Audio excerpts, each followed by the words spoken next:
This bulletin proudly brought to you in association with Alex Campbell's Menswear.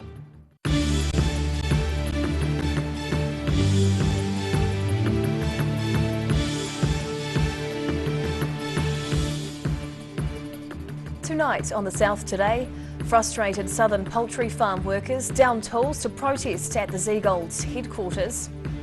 Christchurch's homeless community are being offered the use of a free shower and laundry thanks to a mobile van service. And the Race Relations Commissioner has unveiled new cultural awareness guidelines for school uniforms.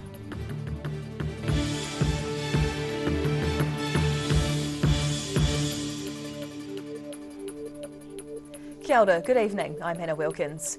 More than 30 egg farm workers gathered at their employer's head office in Dunedin yesterday to protest against low wages.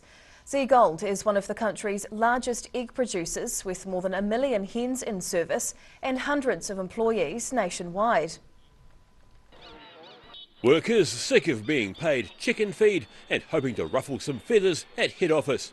About 30 employees of Seagold New Zealand took concerns over low pay to the streets on Wednesday outside their employer's office. The workers feel like they've had to accept pretty mediocre deals for quite a few years. Some years have been okay, but most years have been fairly average. And with the cost of inflation, prices going up for fuel, food, everything that every worker has to encounter, it's just getting too hard for them to get to work, do the job. They work hard, they feel like they're not being recognised for it, and they just want a fair deal. One worker who didn't want to be named says some staff have had to go to food banks just to get by. E2 union organiser Gwyn Stevenson says they've been in pay negotiations with Seagold for about 3 months, but claims there was a lot of squawking and not much action from the company. We picked up early on that there were a lot of no's coming from the other side of the table. There wasn't going to be much give, so the men thought we need to do something to show that we're not going to accept it this year. We want a decent deal. The company is one of the largest egg producers in the country, with 1.3 million hens.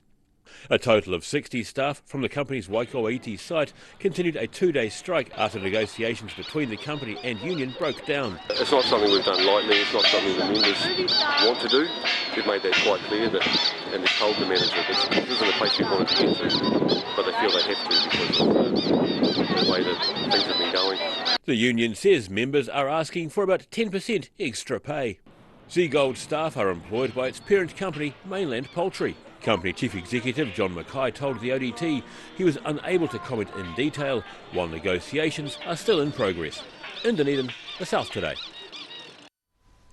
A Dunedin school has been forced to send home about 170 pupils after a replacement part for a vital boiler component was lost in the post. Carisbrook School has had to send kids home and move to online learning after repairs to the school's heating system were delayed.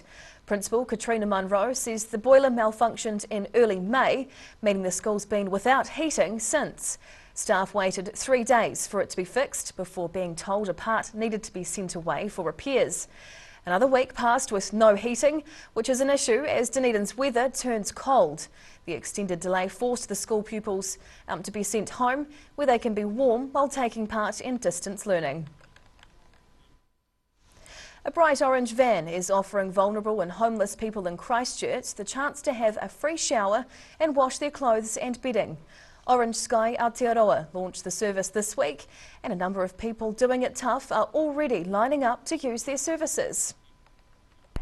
People in the Christchurch suburb of Linwood queued to get a look inside the South Island's first Orange Sky van. The non-profit organisation provides a free mobile shower and laundromat, all contained inside this orange hybrid van. I think it's pretty good actually. Yeah, especially when you've got some of the homeless people, where can they go? It's a mobile service, aimed at offering a bit of dignity to vulnerable and homeless people. Our service is for anyone that might be doing it tough, whether that's people that are doing it tough on the streets, sleeping on the streets, or even families that have been doing it tough. When he says that even some people who may have a roof over their heads could still be doing it tough. But he was surprised at the demand from families, many with young kids, wanting help.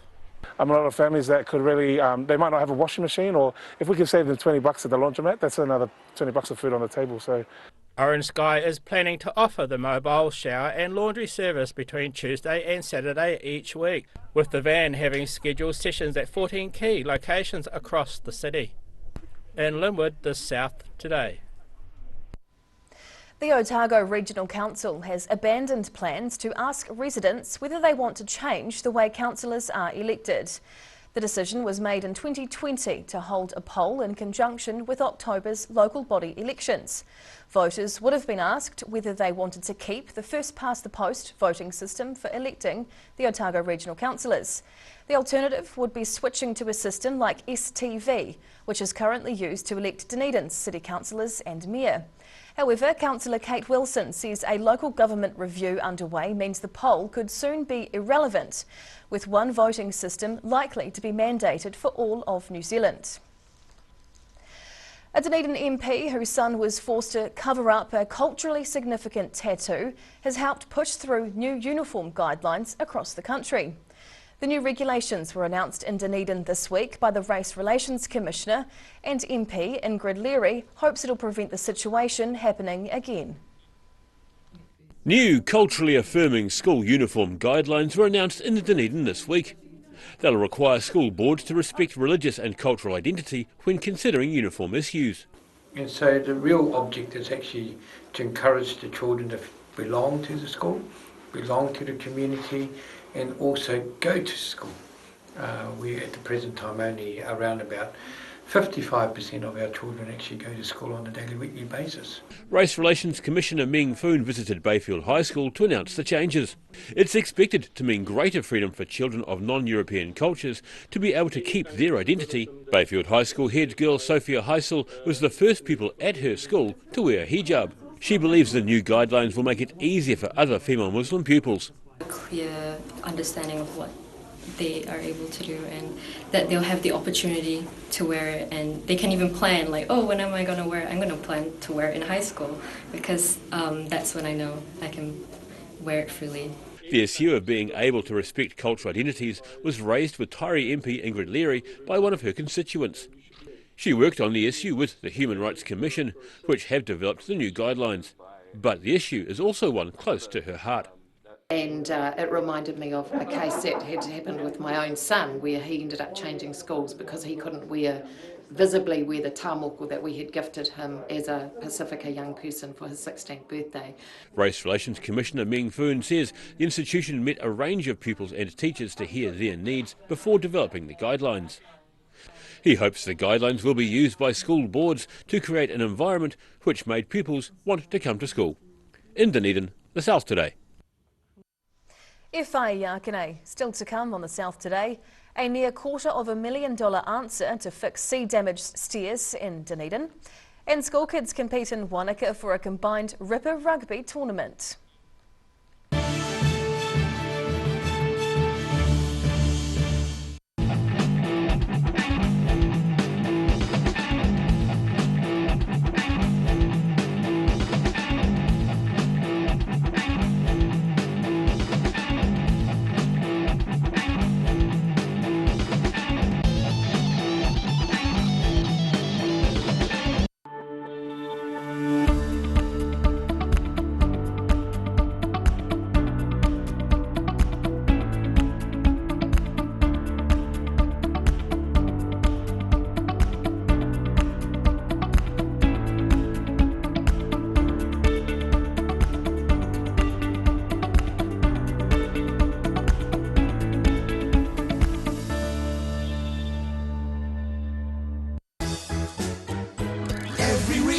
Every season, we're proud to dress the region. Alex Campbell Menswear, it fits.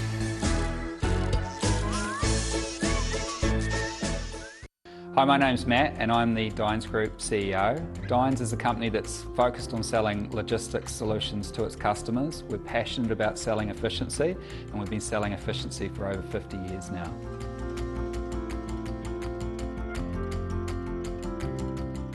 Living Well Disability Resource Centre, a not-for-profit charitable organisation and your one-stop shop for information and resources to help you retain independence. We offer a wide range of assistive products from jar openers to mobility scooters and provide assessments for Total Mobility, the half-price taxi scheme. Come and see the friendly team. You'll find us on the corner of George and Bath Streets, ground floor of Burns House.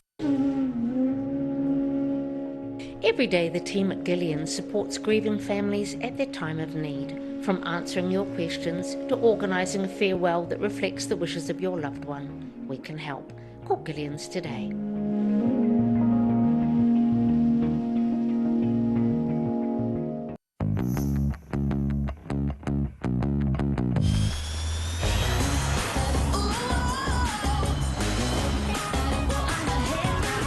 Spark your joy with Jazz, the next generation from Honda.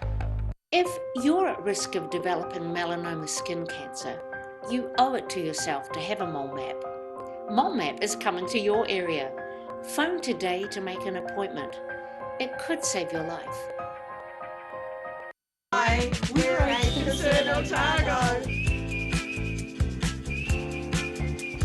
Age Concern Otago hosts a multitude of social activities, including indoor walks. OMG! John's done it again. For good quality furniture and beds at great prices for over 30 years, there's only one place to go. John's Furniture Warehouse. Whatever you need, John's got it in stock, ready to go. Plus, right now, get 36 months interest-free. OMG! John's done it again. John's Furniture Warehouse, Stafford Street. Where did you get that furniture from? Stafford Street. And my mate John.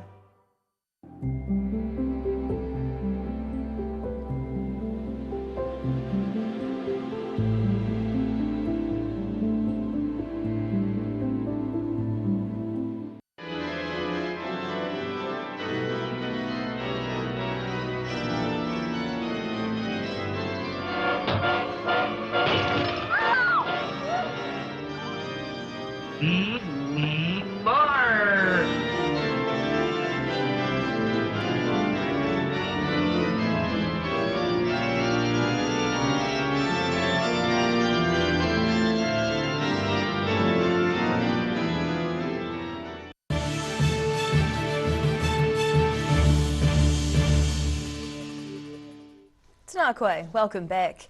The Dunedin City Council has revealed it'll build new stairs to access Sinclair Beach at a cost of $230,000. The current stairs at the Esplanade are cordoned off after they became too unsafe to use due to sea damage. DCC Transport Group Manager Janine Benson says surfers often access the water via the existing stairs, which can be a dangerous area during large swells and high tide. The council has held discussions with a range of groups and local interests, which has helped design a safe route for experienced surfers alongside the Long Dog Cafe. A new safety gate will also be installed to prevent young children from being able to gain entry. An Otago University scheme is aiming to help young flatmates achieve a balanced diet.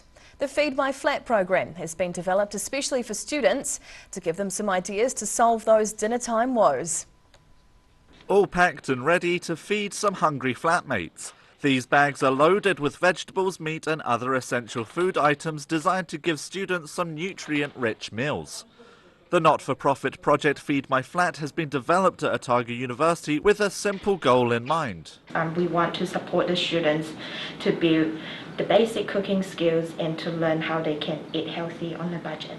The food bags are aimed at helping young students move on from 2-minute noodle dinners to something a bit healthier. Along with the bag, we will send out electronic recipes for the students, which have all the ingredients and instructions alongside with some cooking tips and nutrition tips, and students can easily replicate those recipes in the future. The food bags contain enough ingredients for 3 meals per week, with 4 and 6 portion options available to suit different sized flats. Cheap meal ideas can also be found on Feed My Flat's Facebook page to help the wider student community.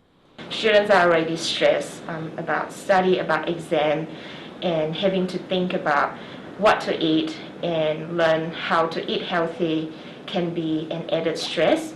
So we want to provide support around that, so that students will be able to learn how to look after themselves while they are at uni. Students are able to order the Feed My Flat bags online, with the packs being distributed via Otago University's Human Nutrition Department.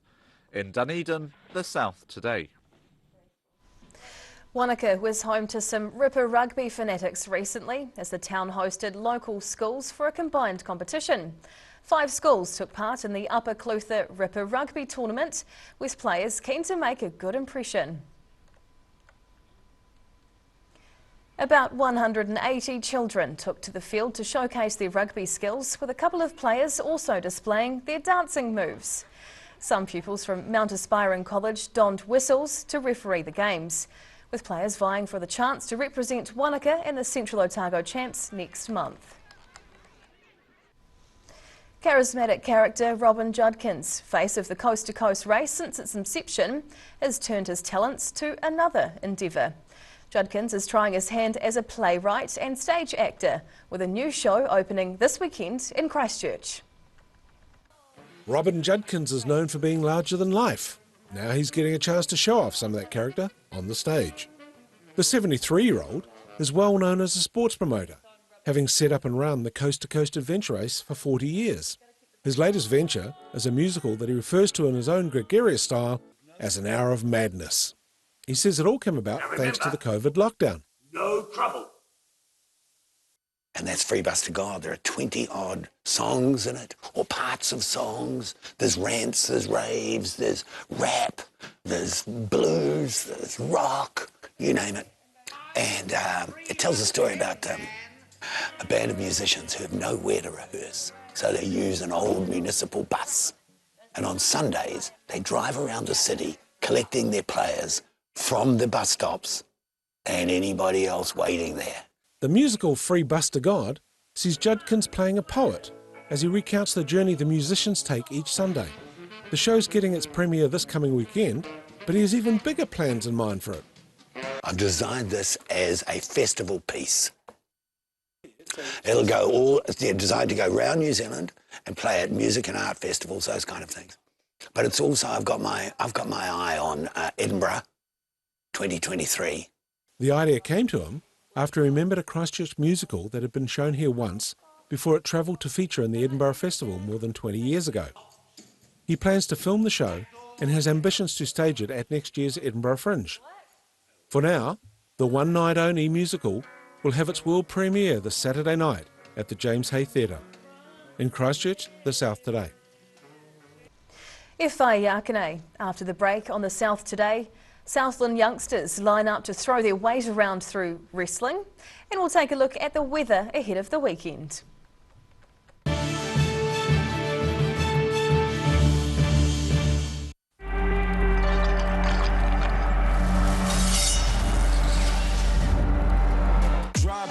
Drop when you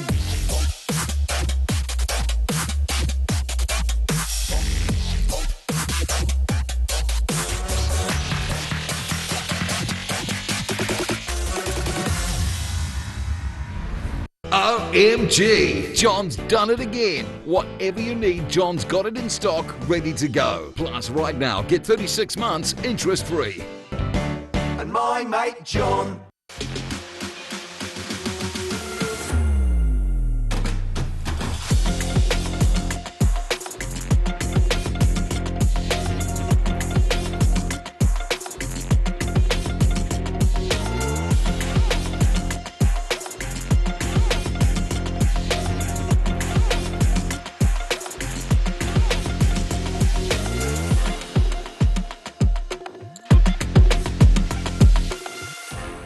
If you're at risk of developing melanoma skin cancer, you owe it to yourself to have a mole map.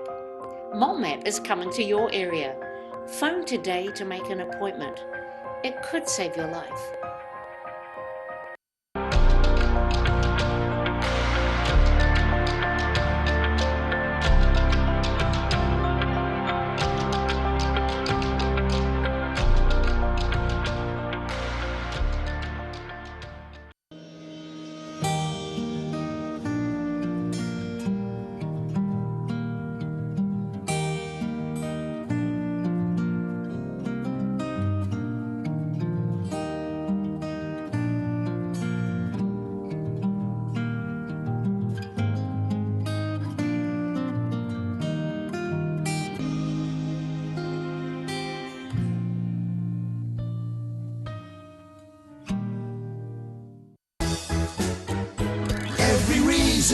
Every season, we're proud to dress the region.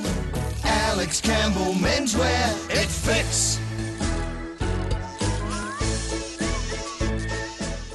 A poorly maintained heat pump can lose up to 35% of its output. The Mr. Heat Pump Cleaner team are experts. Their specially developed chemical wash is totally biodegradable. Call Mr. Heat Pump Cleaner and get the job done by the professionals.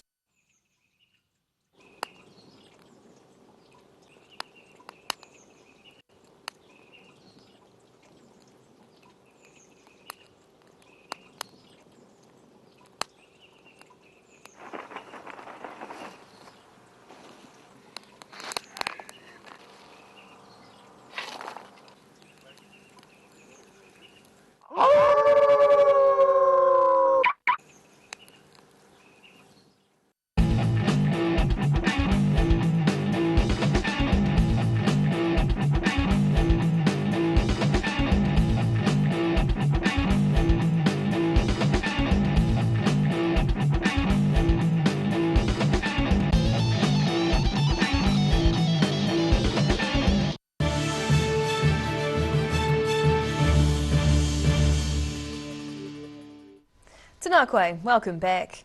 Well, it may be thousands of kilometres from Greece, but the ancient sport of wrestling cropped up recently in a Southland town. The Southland Olympic Wrestling Championship was held in Gore, with young competitors going full strength to prove their worth. Grabbing the chance to prove their skills. About 30 competitors ventured to Gore with the aim of showcasing their wrestling abilities. The Southland Olympic Wrestling Championship sees a range of youth battle it out in different age and weight groups. The competition attracts wrestlers from all over the country. We've got a couple of wrestlers from Auckland and the rest of the wrestlers are from Taieri, and obviously we've got wrestlers from Gore. However, the Southern Spartans Wrestling Club were left without their Cantabrian counterparts after some competitors opted out due to COVID-19. It's a smaller tournament than usual, but we're having a great day. The kids are having fun, and we're going to head out after the tournament for a training camp, which the kids will learn a lot from as well. After a day of fierce competition, the wrestlers were happy to end their matchups with a handshake. In Gore, the South today. And now recapping tonight's top stories on the South today. Frustrated southern poultry farm workers down tools to protest outside the Dunedin headquarters of egg producer Z Gold, calling for extra pay. Christchurch's homeless community are being offered the opportunity to use a free shower and laundry thanks to a mobile service run out of a large orange van. And the Race Relations Commissioner visited Dunedin to unveil new cultural awareness guidelines for school uniforms following a range of issues. And now we'll look at what's happening in tomorrow's ODT, and we welcome the Deputy Editor, Craig Page. Kia ora, good evening, Craig. Good evening. The consent hearing for a new landfill in Dunedin, near Brighton, above Brighton, has been going on since the beginning of last week, but it's taken a bit of a turn this week with commissioners saying that the DCC hasn't provided all of the crucial details it needs in its submission it made. So everything's at a bit of a standstill at the moment. It's told the council to go away and provide that information before the commissioners can make an informed decision. Yeah, it relates to the impact that the landfill may have on a stream which runs down towards Brighton. They haven't provided enough detail about that. So it's been a fairly contentious issue as it is. So, yeah, it's been all encapsulating in that area. It certainly has. I guess it's typical of things like landfills. You don't want them in your backyard. But yeah, so a bit of water to go under the bridge there. We also reveal what it's costing to keep a handful of New Zealand's most dangerous prisoners behind bars, and that includes a Dunedin recidivist child sex offender. All these guys have been given public protection orders, which means they have to be kept away from other inmates inside prisons. So they're all staying in a facility inside Christchurch prison. But our court reporter Rob Kidd has got some information about what the costs are, and they're quite startling. It's well worth a read. A nice story about Dunedin's Jordan Baker. He's created a bit of first. He's been named among New Zealand's first group of gamers to take part in the Commonwealth Esports Championships later this year. Yeah, it's going to be held in Birmingham the same time as the Commonwealth Games. So he's one of 15 New Zealanders that's going to be taking part. 22-year-old. He's been gaming for about 15 years, so he's had plenty of practice. That's for sure. Absolutely. So yeah, we look forward to see how he goes over there. And of course tomorrow being Friday we've got our big sports section as well, so lots of club sport in there, rugby, netball, those sorts of things, so plenty of reading. We also look at the Highlanders, their team name today is to head off to play the Rebels on Sunday, so we take a closer look at that. Lovely. Oh, lots to read in the paper. Certainly is. Thank you for sharing this evening, Craig. And now for a look at the weather. Tonight's weather proudly brought to you by Mole Map. Looking at the situation, fine cold nights ahead before northerly airflow brings milder weather at the weekend and some rain by Monday. Heading to the top of the South Island first, Nelson will be fine with light winds and 13 degrees tomorrow, showers in Greymouth with 14, while Christchurch wakes up to a frost and then a clear day with nor'easterlies and 12 degrees. To our southern towns now, fine with light winds through here for Balclutha and the Catlins with 13, while Lumsden and Gore both head for 14.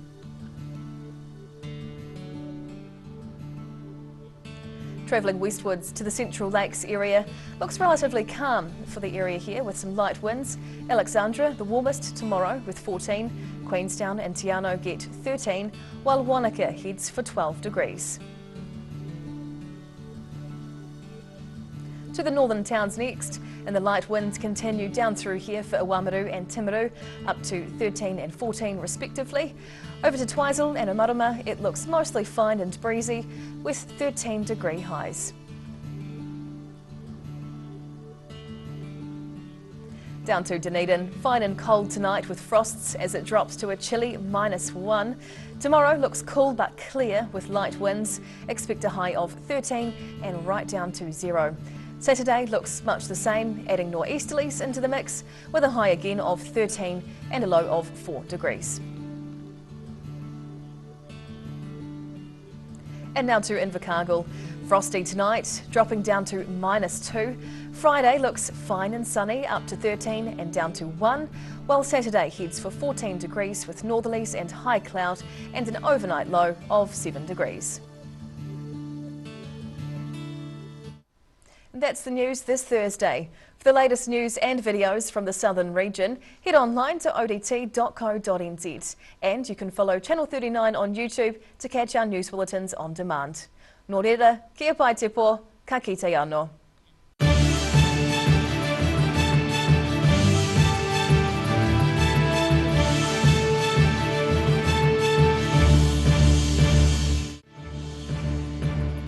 This bulletin proudly brought to you in association with Alex Campbell's Menswear. Public interest journalism funded through New Zealand On Air.